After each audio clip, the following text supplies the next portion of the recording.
This is the first video of Jordan canonical form. So we'll go with the introduction which will be used for the first level. So let V be a finite dimensional vector space over F, and let T be an arbitrary element in AF of V. So what is AF of V? It's set of all linear transformation from V to V. So suppose that V1 is a subspace of V invariant under T. Therefore, T induces a linear transformation T1 on V1 defined by ut1 is equal to ut. So what is that invariant under T means? Invariant V is invariant under T. V1 is a subspace of V invariant under T means T of V1 will be subset of V1. That's the definition of invariant under T. And the restriction mapping is given as so therefore T induces a linear transformation T1 on V1 defined by ut1 is equal to ut. You may remember how a induced mapping of linear transformation was happened when V by W was there in the beginning, a invariant subspace. So for every u belongs to this is for every u belongs to V1. Now given any polynomial q of x belongs to f of x, we claim that the linear transformation induced by q of t on V1 is preciously q of t1. How? We can show that these are true because if you want to have a polynomial q and substitute t to that, multiply with u, then you can show by using this formula ut1 is equal to ut, you can write it as in terms of q of t1. Just you can take a polynomial, generalist polynomial, and make it. It's very easy to do. So in particular, if q of t is equal to 0, then q of t1 also will be equal to 0, because there's something like both are same polynomial, and both with the t, both transformation you will get. You can just take q of x something like a naught plus a1 of x till an xn or an minus xn. You can try till there, and you can substitute t into it instead of x and multiply with u to this whole thing, and you can change with by using this formula. So it is very easy. So if q of t is equal to 0, q of t1 also will be equal to 0. Then t1 satisfy any polynomial satisfied by t over f. So since we are talking about here q is a general polynomial, q be any polynomial belongs to f of x. So here we can so t1 satisfies any polynomial satisfied by t over f. That is by the whatever thing we did till now. So the proof of the lemma, I will go with the notes one. So in notes, yes, this is the one. So in this notes is written in better way. So suppose that v is equal to v1 plus v2. It's like a direct sum of v1 and v2, where v1 and v2 are subspaces of v invariant under t. Now let t1 and t2 be linear transformation induced by t on v1 and v2 respectively.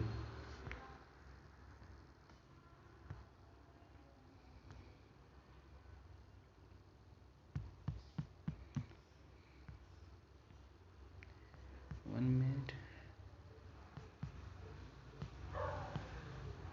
Okay. So suppose that v is equal to v1 plus v2,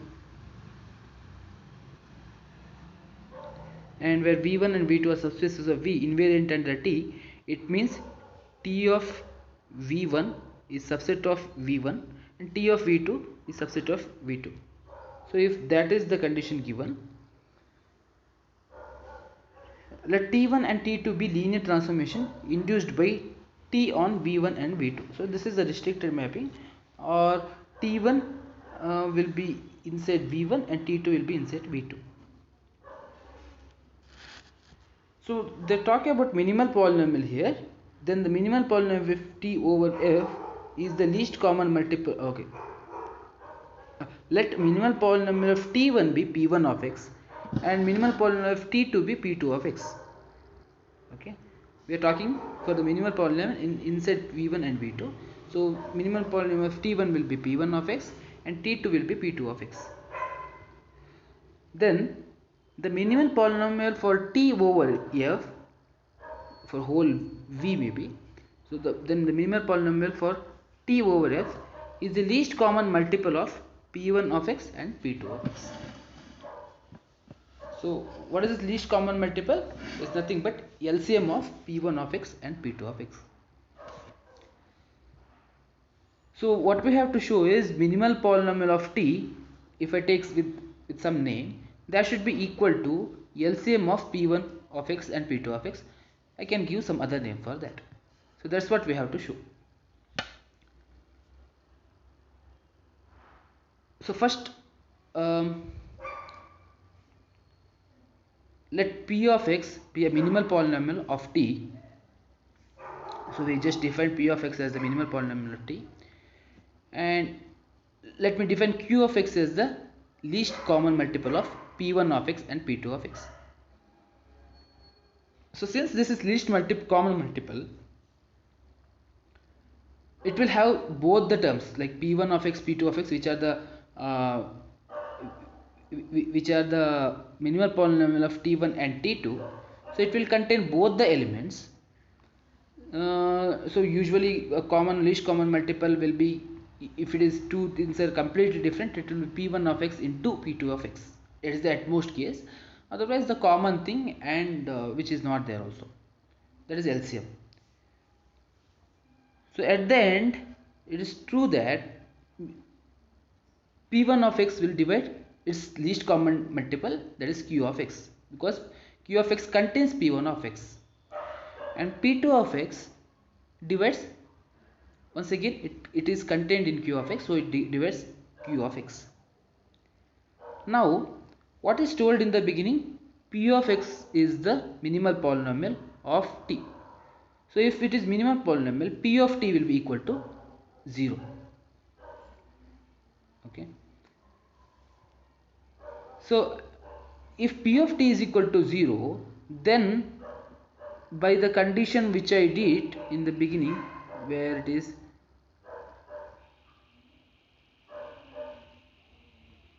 okay, by the conditions which I did here, that is for any Q of x, if you T1 substitute for Q, and even if T substitute Q of T is equal to 0, then Q of T1 is also equal to 0 only.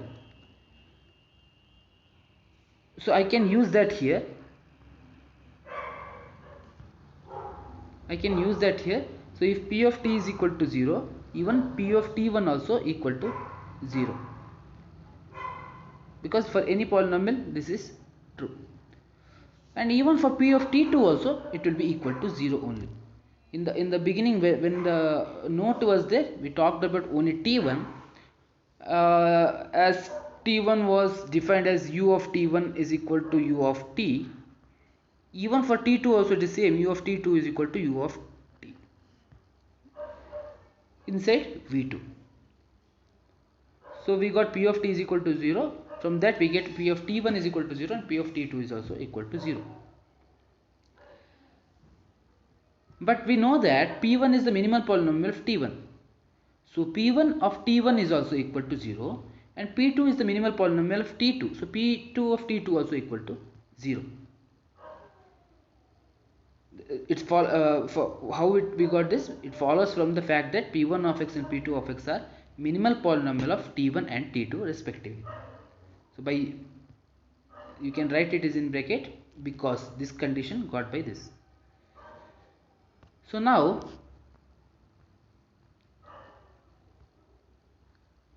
if that is the one, P1 of x divides P of x.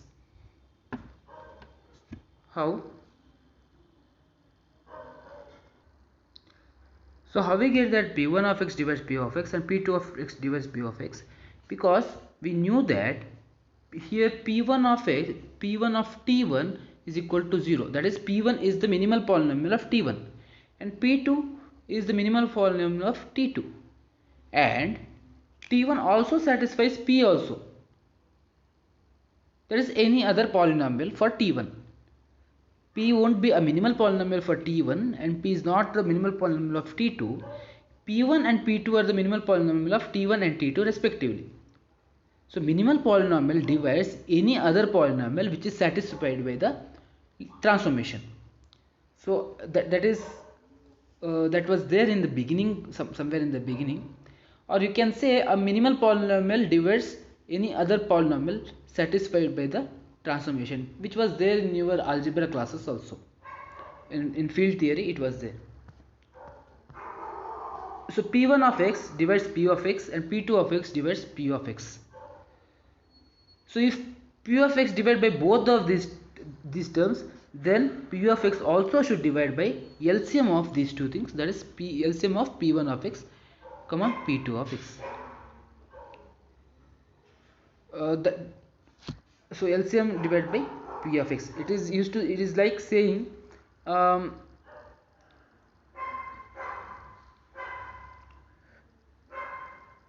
something like 5 divides 20 and 2 divides 20 means LCM of 5 and 2, which is 10.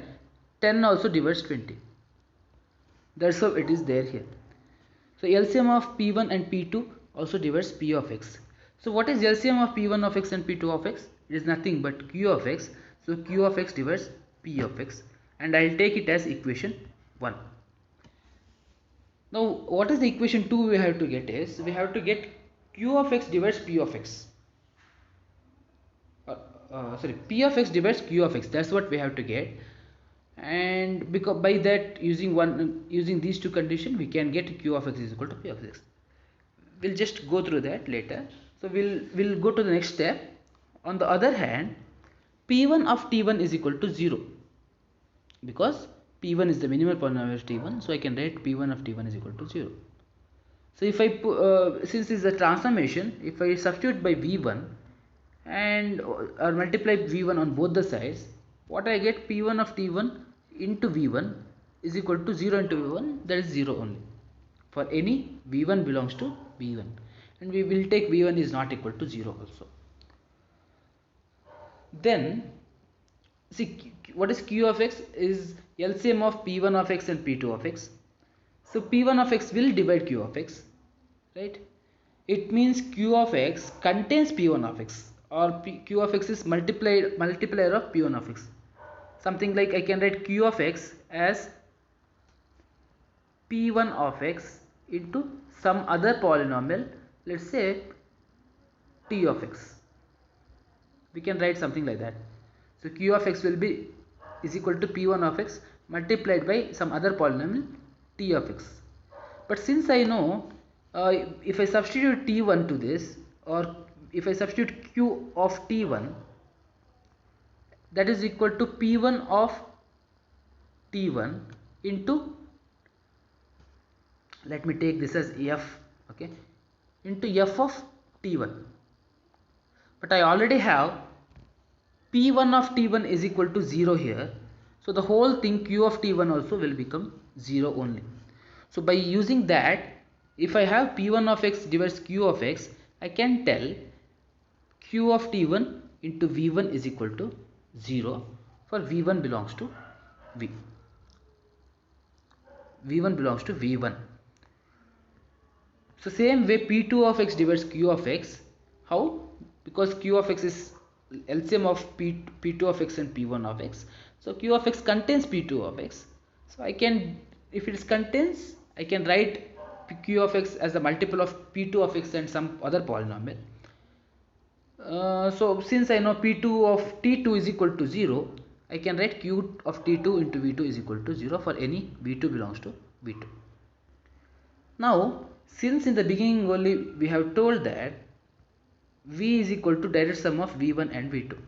So any element belongs to V, a small v, which any element small v belongs to capital V, can be written in terms of addition of two elements belongs to each of this. So this is equal to v is equal to v1 plus v2.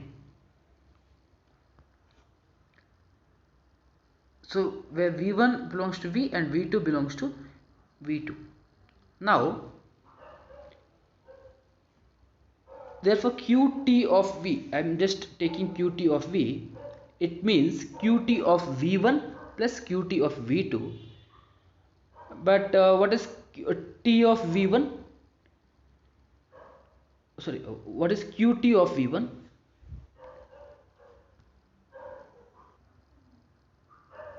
See, qt of v1 is equal to 0 and qt of v2 is equal to 0 because I had qt1 of v1 is equal to 0 and qt2 v2 is equal to 0. And the note I told in the beginning of this session by the textbook, which has that for anything like it is defined t1 of v1 is equal to t of v1.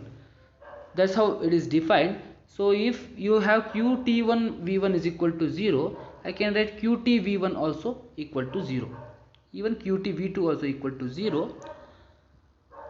So I can write the whole thing is equal to 0. So what we got, qtv is equal to 0 for any v belongs to v, which is nothing but v1 plus v2 belongs to v. So qtv is equal to 0 means qt is equal to 0 for v not equal to 0. So that means q of x satisfied by the linear transformation t here, where t belongs to a of v. And since p of x is the minimal polynomial, it should divide whatever other polynomial. If p of x is the minimal polynomial of t, it should divide any other polynomial satisfied by t. So since q of x is satisfied by t, p of x will divide q of x. So if I see the equation 2 and equation 1, here q of x divides p of x and here p of x divides q of x. This is possible only when p of x and q of x are same. So since so we can write p of x is equal to q of x, which is nothing but LCM of p1 of x and p2 of x. So since p of x is the minimal polynomial, I can minimal polynomial of t, so I can tell minimal polynomial of t is nothing but LCM of minimal polynomial of t1 and minimal polynomial of t2.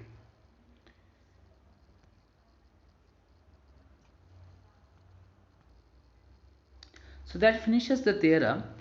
Now let me go for some notes which are given in the notes.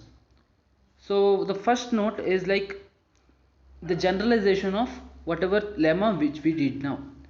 So if I can write v is equal to linear, if I can write v equal to direct sum of v1 v2 till vk, where in our lemma we had only two subspaces, but here we have k subspaces, where each vi is invariant under t, and if pi of x is the minimal polynomial over f of ti, that's for each ti we have p of x is the minimal polynomial, the linear transformation induced by t on vi, okay, t is the linear transformation induced by t on vi, then the minimal polynomial of t over f is the least common multiple of p1 of x, p2 of x till pk of x. So this is just generalization of the lemma what we did. Here we have extended this direct sum with the k subspaces invariant under t. So what is the restricted mapping here is ti. Ti is the linear transformation induced by t on vi. Then the minimal polynomial of each of these vi's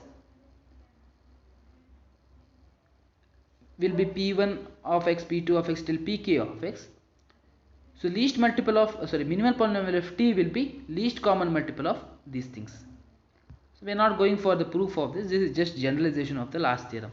We can make this by induction method or some other method.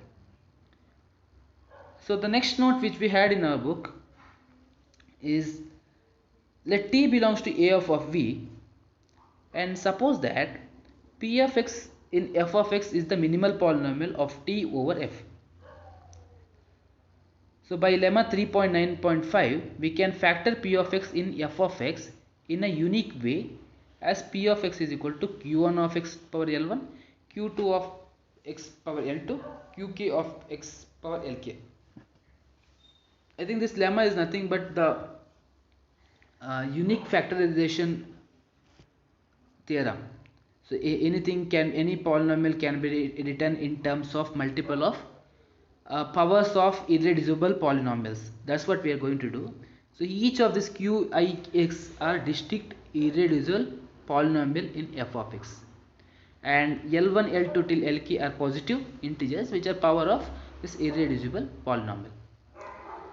So that's how we factorize in a unique way as a multiple of irreducible polynomials to this p of x. So our object is to decompose V, this whole vector space V, as a direct sum of subspaces invariant under T, such that on each of these the linear transformation induced by T has as the minimal polynomial and the power of irreducible polynomial. So each of this q1 of x power l1, like our plan is to do like for q1 of x power l1 as the minimal polynomial for v1, q2 of x power l2 as the minimal polynomial for v2, and so on. So that's how we want to do. So invariance under T such that and each of these linear transformation induced by T has the minimal polynomial, a power of irreducible polynomial. So each of v1 should have minimal polynomial as this whole thing, v2 should have this, and so on. So if k is equal to 1, v itself already does this for us, like there is nothing to prove, whatever polynomial is remaining, that is the one. Now suppose k is greater than 1. So what is k here? This is k here, 1, 2, 3. If I have only this much, then there is nothing to show, that is the only polynomial we have. So if k is greater than 1, then what will be v1? v1 will have v belongs to the vector space V, such that v into q1 of t l1 is equal to 0. So this is the minimal polynomial we have, q1 of x. So q1 of x power l1, when you take transformation t, it will should be equal to 0. Same way v2 we have with v into q2 t power l2, and so on still vk. So it is a triviality that each vi in the subspace of V, and in addition vi is an invariant under T. So for if u belongs to vi, since t and qi of t commute, you can write ut into qi t of li is equal to it's just like if I take associative property here, this t into qi into t power li will be a polynomial kind, and what I do here is like I'll take t from right hand side. So I have a qi of t where a t is substituted to a polynomial, and I multiply t from left hand side and I'll get something, and from that whatever value you have, I'll take t common out from right hand side. So there won't be any changes in this. So these both are same, or to tell t and qi of t are commute. So now by this one, everywhere we had here, it should be equal to 0. So 0 into t, and that is nothing but 0 itself. So what we have showed is for u of t or tu, we got with this transformation equal to 0. So by the definition of vi, even ut also belongs to vi itself. This is something like to show it is invariant. That is the only thing. If you have ui belongs to vi, then ut also belongs to vi itself. So let ti be the linear transformation induced by t on vi. So this is the second note we had in our notes. That's just construction of in terms of this polynomial q1 of x power l1 and all that. So the theorem next is, this is the third note we had. For each I is equal to 1, 2 till k, Pi is not equal to 0, only 0 subspace. Then I can make V1, V is equal to V1, V2, direct sum of V1, V2 till Vk. Then the minimal polynomial of Ti, which depends on each of these, T1, T2, all this, is Qi of x power Li. So this theorem actually proves whatever we were planning to do here. So that is what the third note is. And this theorem we are not going to prove, which is not there in your notes. Maybe it looks very big, so they did not do that. So I'll stop the first part of Jordan canonical form here.